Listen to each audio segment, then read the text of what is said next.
যেখানে গত 20 বছর ধরে কোনো ট্রেন থামে না, রাত 12:30 আকাশে বিদ্যুৎ চমকাচ্ছে, হঠাৎ গৌতম নামের এক তরুণ ঘুরতে ঘুরতে পৌঁছে যায় বাঁশখালী স্টেশন।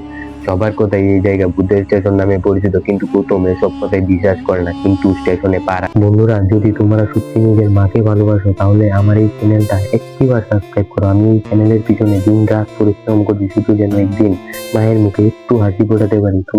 তোমার একটা সাবস্ক্রাইব আমার জীবনে অনেক কিছু বদলে দিতে পারে। থাকতে সে দেখতে পেল দূর থেকে একটা ট্রেন ধীরে ধীরে এগিয়ে আসছে, অথচ এই লাইনে তো কোনো ট্রেন চলে না বহু বছর ধরে। ট্রেন থামে, দরজা খুলে যায়, ভিতর লোকজন বসে আছে, কিন্তু সব কেমন যেন অদ্ভুত। সবার মুখ সাদা, ঠান্ডা চোখে তাকিয়ে আছে গৌতমের দিকে। কেউ কোনো কথা বলছে না। হঠাৎ এক বৃদ্ধ কন্ডাক্টর বলে উঠলো, তুমি কি উঠবে? এই ট্রেন শুধু একেবারেই ফিরে আসে। গৌতম উঠে পড়ে। তারপর সে এখনো ফিরে আসেনি। পরের দিন স্থানীয় এক বৃদ্ধ বললে, আমি 1985 সালে ঠিক একই ট্রেন দেখেছিলাম, যারা উঠে তারা আর কখনো নামে না।